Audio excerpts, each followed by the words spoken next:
Good morning student. मैं विमल स्वामी आज अपने चैप्टर करेंगे उत्पादकता। प्रश्नोत्तरी सीरीज अपने चल रही थी। प्रश्नोत्तरी सीरीज का ये वीडियो नंबर 11वां है। 10 जो अपने वीडियो बनाए थे उसमें 3 चैप्टर अपने पूरे किए थे। एक तो कम्युनिकेशन इंफॉर्मेटिव स्किल का फर्स्ट चैप्टर कम्युनिकेशन स्किल, दूसरा आईटी और तीसरा एंटरप्रेन्योरशिप स्किल। ये 3 चैप्टर करने थे। आज चौथा चैप्टर है उत्पादकता। उत्पादकता किसको कहते हैं, पहले इस शब्द को समझना पड़ेगा कि कोई भी व्यक्ति की भी उत्पादकता हो सकती है, किसी फैक्ट्री की भी उत्पादकता हो सकती है, पूंजी की भी उत्पादकता हो सकती है। ठीक है ना। उत्पादकता कैसे है, जैसे व्यक्ति की उत्पादकता, कोई व्यक्ति जो है वो 4 घंटे में 8 वस्तु बनाता है। ठीक है। कोई दूसरा व्यक्ति जो है वो 4 घंटे के अंदर 10 वस्तु बनाता है। ठीक है। तो उत्पादकता जो है वो इस व्यक्ति की कितनी होगी, 1 घंटे में 2 वस्तु बना रहा है और इसकी उत्पादकता 2 से ऊपर होगी थोड़ी बहुत। तो यहाँ पे उत्पादकता किसकी ज़्यादा है, इस व्यक्ति की ज़्यादा है, जो किसी निश्चित समय के मापी जाती है। तो निश्चित समय यहाँ पे जैसे कैसा हो गया, 1 होवर हो गया, 1 घंटे का उत्पादकता अपने इसमें इस उदाहरण के रूप में अपने नापी। तो उत्पादकता से क्या अभिप्राय है, उत्पादकता में उत्पादन में वृद्धि करना। उत्पादकता से क्या अभिप्राय है, उत्पादन में वृद्धि करना और मानवीय श्रम की कार्य कुशलता। अब इसमें कार्य कुशलता ही, एक व्यक्ति जो है वो 4 घंटे में 8 वस्तु बना रहा है, वही व्यक्ति जो 4 घंटे में दूसरा व्यक्ति जो है वो 10 वस्तु बना रहा है। तो कार्य कुशलता किसकी अधिक है, इस व्यक्ति की अधिक है। तो कार्य कुशलता अधिक होने पे क्या हुआ, उसका उत्पादकता में वृद्धि हुई।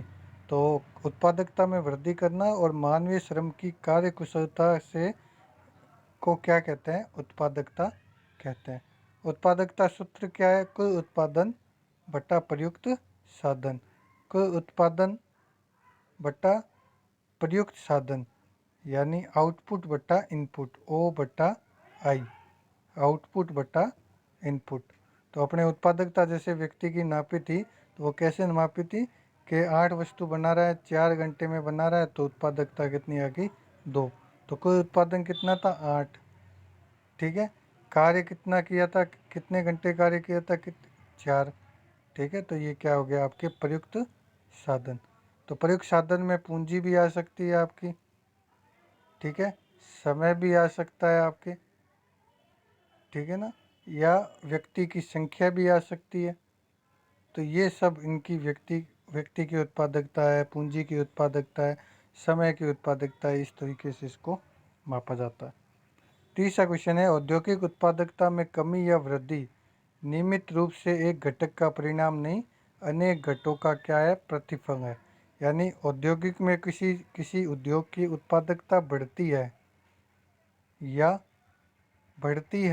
या कम होती है, वो किसी उसके पीछे कोई एक कारण नहीं होता। ये पूछ रहा है कि एक कारण नहीं होता, उसके पीछे बहुत से कारणों का प्रतिफल होता है, यानी वो परिणाम होता है। प्रतिफल का मतलब बहुत से कारणों का परिणाम। नेक्स्ट क्वेश्चन है आपके जीडीपी। जीडीपी क्या है, ग्रॉस डोमेस्टिक प्रोडक्ट। पूरा नाम पूछा है, ग्रॉस डोमेस्टिक प्रोडक्ट। जीडीपी क्या यूज आती है आपके, इसको हिंदी में कहते हैं सकल घरेलू उत्पाद। सकल का मतलब होता है समस्त। ठीक है, समस्त भी कह सकते हैं, सकल घरेलू उत्पाद, इसको क्या कहते हैं अपने, जीडीपी। ठीक है। तो एक इसकी परिभाषा कहेंगे तो एक देश की सीमा के अंदर उत्पादित वस्तु उत्पादित वस्तु और सेवा, उत्पादित वस्तु या सेवा। तो वस्तु और सेवा क्या है, कोई भी उद्योग होता है वो या तो किसी चीज़ का उत्पादन करता है या कोई सेवा देता है आपको। ठीक है। जैसे अपनी आईटीआई है तो वो किस क्षेत्र से जुड़ी हुई है, सेवा क्षेत्र से जुड़ी हुई है। वो आपको कोई चीज़ नहीं बेचता है, वो आपको एक सेवा के रूप में आपके लिए कार्य करती है। ठीक है ना। तो सेवा या इसको जो है, तो एक क्षेत्र के अंदर, एक देश के क्षेत्र के अंदर वस्तु और सेवा पर खर्च कुल व्यय को क्या कहा जाता है आपके जीडीपी, या उसको तैयार करने में जितना व्यय किया गया है उसे क्या कहते हैं जीडीपी। ठीक है, तो इसका आगे अपने सूत्र भी आएगा इसके अंदर, उसके अंदर और पूरा चर्चा करेंगे। जीडीआई का पूरा नाम क्या है? Gross domestic income. जीडीपी के अंदर जब अपने भाग देते हैं, जीडीपी है जैसे आपकी जीडीपी जो भी आई है उसके अंदर जनसंख्या का जब भाग दिया जाता है तो क्या आ जाती है आपकी जीडीआई आ जाती है, ग्रॉस डोमेस्टिक सकल घरेलू आय। ठीक है, सकल घरेलू आय जीडीआई। जीडीपी का पूरा आपको यहाँ सूत्र दिया हुआ है, देखो। उपभोग, सकल निवेश, सरकारी खर्च प्लस आयात माइनस निर्यात। यानी एक देश के भीतर कैसे निकाला जाता है, ये उत्पादित वस्तुओं का कुल क्रय मूल्य कैसे निकाला जाता है। एक उपभोक्ता ने कितने पैसे खर्च किए उसको उपभोग कहा जाता है। उपभोग के अंदर सकल निवेश जो बाहर से इन्वेस्टमेंट आता है उसको जोड़ा जाता है। उसके अलावा सरकारी खर्च जो किया जाता है, जैसे आपको गैस सिलेंडर खरीदते हो तो उसके अंदर आपको सरकार क्या देती है, आपको सब्सिडी देती है। तो सब्सिडी भी वो वस्तु की कीमत के अंदर इंक्लूड है, तो सब्सिडी को वगैरह सरकारी खर्च को भी उसमें जोड़ा जाता है। और उसके बाद निर्यात माइनस आयात किया जाता है। कोई भी देश जो है वो, आप ग्लोबलाइजेशन अपने पढ़ा था कि उसके अंदर ये चीज़ आपके सबसे पहले यह लाइन कि कोई भी देश जो है वो आत्मनिर्भर नहीं है, किसी न किसी वस्तु के लिए किसी दूसरे देश पर निर्भर रहता है। तो इस निर्भरता को कम करने के लिए क्या किया जाता है, आयात और निर्यात किया जाता है। कोई वस्तु भेजना निर्यात, कोई वस्तु आना आपके आयात। तो निर्यात क्या चीज़ ज़्यादा होनी चाहिए, निर्यात ज़्यादा होना चाहिए, आयात कम होना चाहिए। तो यहाँ पे क्या है, निर्यात माइनस आयात लिखा हुआ है। यानी निर्यात यदि 100 है, एक बार ऐसे मानेंगे तो निर्यात 100 है और आयात 90 है तो ये 10 आएगा। और यही अगर उल्टा है कि निर्यात 90 है और आयात 100 है तो क्या आएगा, -10 आएगा। तो वो जीडीपी के अंदर लेस किया जाएगा। तो यहाँ पे इसलिए लिखा हुआ है कि निर्यात माइनस आयात, आयात माइनस निर्यात नहीं लिखा हुआ। ठीक है, तो इस पॉइंट को ध्यान से समझना, ध्यान से करना। न्यूनतम लेना, अधिकतम देना, सर्वश्रेष्ठ जीना, ये क्या है, उत्पादकता की परिभाषा है। कम से कम न्यूनतम लेना, यानी यहाँ पे जो अपने पहला उदाहरण देखा था उसमें व्यक्ति ने कम समय लिया था। अधिकतम देना, अधिक अपने को उत्पादन करके दिया था। और श्रेष्ठतम जीना, ये किसका उदाहरण है, उत्पादकता, ये किसकी परिभाषा है, उत्पादकता का परिभाषा है। नेक्स्ट क्वेश्चन है, एटीएम का पूरा नाम, ऑटोमेटिक टेलर मशीन का तकरीबन 5 से 6 बार ये क्वेश्चन आ चुका है, तो इसको एकदम से ध्यान से याद कर लेना। एटीएम का पूरा नाम क्या है, ऑटोमेटिक टेलर मशीन। एटीएम किस किस आधार पर कार्य करता है, ये कंप्यूटरीकृत उपकरण के रूप में कार्य करता है। 1960 के दशक में, यहाँ पे 1960 लिखा हुआ है, ठीक है ना, ये 160 लिखा हुआ नहीं है, ये 1960 है। 10वां क्वेश्चन जो है ये क्या लिखा हुआ है, 1960 के दशक में एटीएम को क्या कहा जाता था, बैंकोग्राम कहा जाता था। यानी एटीएम का नाम पहले क्या था आपके, बैंकोग्राम नाम था। ठीक है, नेक्स्ट क्वेश्चन है, पीआईएन का पूरा नाम। पीआईएन का पूरा नाम क्या है, पर्सनल आइडेंटिफिकेशन नंबर।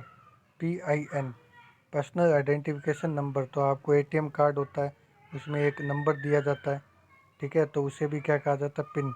तो एक व्यक्ति विशेष के लिए जो कोई नंबर दिया जाता है उसे क्या कहा जाता है, पिन। इसीलिए इसको क्या कहते हैं, पर्सनल, यानी हर एक व्यक्ति का अलग होता है, पर्सनल आइडेंटिफिकेशन नंबर। ठीक है, एक अपने वर्ड यूज आता है अपने ओटीपी। ठीक है, इसको भी पूछा जाता है वन टाइम पासवर्ड, जो एक समय के लिए किसी निश्चित समय के लिए आपको पासवर्ड प्रदान किया जाता है, वो क्या होता है, आपका ओटीपी। नेक्स्ट क्वेश्चन है, केवाईसी का पूरा नाम क्या है, now your customer. Now your customer. तो ये जो टर्म है वो आपके बैंकिंग सिस्टम के अंदर, जो आर्थिक तंत्र है उसके अंदर इसको ज़्यादा उपयोग किया जाता है।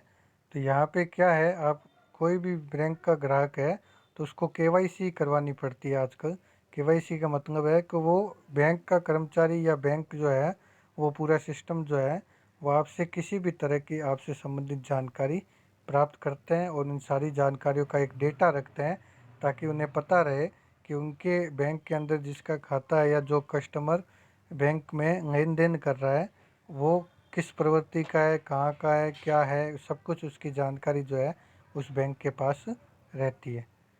एक अच्छी अच्छी कार्यदक्षता के कारण दी जाने वाली अतिरिक्त राशि, कोई व्यक्ति जो है वो कहीं पे कार्य कर रहा है और वो अच्छा कार्य कर रहा है तो उसको क्या दिया जाता है, बोनस दिया जाता है। क्या दिया जाता है, बोनस। और यदि अधिक उत्पादन करता है तो क्या दिया जाता है, उत्पादन बोनस कहते हैं उसको, उत्पादन बोनस। ठीक है, इजी क्वेश्चन है। नेक्स्ट क्वेश्चन है उत्पादकता पर ये अगला क्वेश्चन आ गया, उत्पादन बोनस। उत्पादन पर निर्भर दी जाने वाली राशि को क्या कहते हैं, उत्पादन बोनस। नेक्स्ट क्वेश्चन है 15वां क्वेश्चन, व्यक्ति के जीवन के जोखिम को निश्चित अवधि के लिए कौन सी बीमा सुरक्षा प्रदान करती है, टर्म इंश्योरेंस। टर्म इंश्योरेंस आपकी क्या है, टर्म बीमा, सॉरी सीमा नहीं, टर्म बीमा। टर्म बीमा के अंतर्गत क्या किया जाता है, आपके एक निश्चित समय के लिए आपको, जैसे 60 साल या 65 साल, ठीक है, या आपके निश्चित सीमा के अंदर आप इंश्योरेंस करा सकते हैं। इसके अंदर प्रीमियम की जो राशि होती है वो आपकी कम होती है। जो राशि आप हर महीने जमा कराते हैं उसे क्या कहा जाता है, प्रीमियम। ये हर महीने या एक निश्चित अवधि के दौरान कराया जाने वाला राशि है। जो प्रीमियम की राशि होती है वो बहुत कम होती है। और ये टर्म इंश्योरेंस के अंदर आपको जो पॉलिसी का फ़ायदा है वो व्यक्ति के मरने के बाद ही दिया जाता है। ठीक है, तो ये बात आप नोट रखोगे, व्यक्ति के मरने के बाद ही टर्म इंश्योरेंस का फ़ायदा मिलता है। यदि व्यक्ति निर्धारित सीमा में जीवित रह जाता है तो उसको किसी भी तरह का फ़ायदा नहीं होता है, किसी भी तरह की उसको राशि प्राप्त नहीं होती है। ठीक है, यानी उसने जो पैसा जमा किया है वो भी उसको राशि प्राप्त नहीं होती है। लेकिन यदि वो व्यक्ति की डेथ हो जाती है तो उसके आश्रितों को एक मोटी रकम के रूप में राशि मिलती है। तो ये अपने 15 क्वेश्चन किए हैं आज के इस चैप्टर के अंदर। आगे सेकंड पार्ट के अंदर इस चैप्टर को पूरा कर देंगे। एक बात और है, कल अपने टेस्ट लिया था आपने, आपको पता है मैंने कल अपने टेस्ट करवाया था। जो इस टेस्ट के अंदर अपने कल टेस्ट डाला था मैंने 1 बजे और उसको 2 बजे तक आपको टाइम दिया था। 20 क्वेश्चन थे आपके, ठीक है, और उस टेस्ट के अंदर आपको आंसर वगैरह भी बताए गए थे। तो इसको किस तरीके से देना था, जो नहीं दे पाए उनको फिर से बता देते हैं अगर उनकी कोई समस्या आई हो तो जैसे ही मैंने लिंक डाला था उसके अंदर आपको क्या करना था, अपना नाम एंटर करना था। ठीक है, जैसे आपका नाम है, जैसे मैं अपना नाम एंटर करता हूँ और फिर आपको एंटर करना था। एंटर करते ही आपके पास इस तरीके से सवाल आते। तो ये सवाल था इनपुट डिवाइस है, तो इनपुट डिवाइस कौन सी है, आपका माउस, मॉनिटर, प्रिंटर या ये सभी। तो माउस आपका इनपुट डिवाइस है, तो यहाँ पे आंसर क्या हो गया, माउस। ईमेल से किसी संदेश को भेजने के लिए किसका उपयोग करते हैं, कंपोज का। किसी वेबसाइट के प्रथम पेज को क्या कहते हैं, होम पेज। सबसे अधिक उपयोग होने वाली डिवाइस कौन सी है, कीबोर्ड, माउस। ब्राउज़र क्या है आपका, एज। सर्च इंजन कार्य करता है दोनों पर। किस संचार में प्रत्येक संपर्क जरूरी है, मौखिक। ट्रिपल ए में शामिल नहीं है, सभी शामिल है। अस्थाई है, रैम। अस्थाई कौन सी है, रैम। और स्थाई कौन सी है आपकी, रोम। बातचीत करते समय क्या करना चाहिए, इधर उधर देखना, ध्यान देना चाहिए। ठीक है, ऑप्टिकल डिवाइस कौन सी है आपकी, सीडी डीवीडी। आंख मारना कौन सा आपका, अशाब्दिक संचार। संचार में बाधा नहीं है, संचार में बाधा नहीं है। आत्मविश्वास। सेकेंडरी मेमोरी कौन सी है, हार्ड डिस्क। ध्यान से सुनना क्या है, मानसिक और शारीरिक दोनों क्रिया। रैम क्या है आपकी, स्थायी। आउटपुट डिवाइस कौन सी है, ये सभी। आउटपुट डिवाइस कौन सी है, ये सभी। प्राथमिक मेमोरी डिवाइस कौन सी है आपकी, रैम और रोम, बी और सी दोनों। इंटरनेट कनेक्शन के लिए उपयोग होता है, कौन सा उपयोग होता है, मॉडेम। प्रत्येक संपर्क के लिए क्या जरूरी है, लिखित संचार। तो ये आंसर करने के बाद आप जैसे ही इसको सबमिट करते, ठीक है, सबमिट करने के बाद ये आपको सही आंसर, ये आपको सही आंसर दिखाता है। जैसे फर्स्ट आंसर मैंने ये माउस दिया तो ये माउस सही है। ठीक है, इस तरीके से आपको सभी के आंसर भी इसने हाथों हाथ बताए। तो ये एक अच्छा तरीका है। उसके बाद करने के बाद आपको क्या करना होता है, लॉग आउट करना पड़ता है। ठीक है, तो ये एकदम सिंपल तरीका था आपको टेस्ट देने का, लेकिन कुछ ही व्यक्तियों ने इसमें टेस्ट दिया था, तो आपको देखते हैं। तो यहाँ पे जिन व्यक्तियों ने कोई टेस्ट दिया था वो कौन कौन से हैं? गणेश, ठीक है, सिर्फ 5 क्वेश्चन सही है।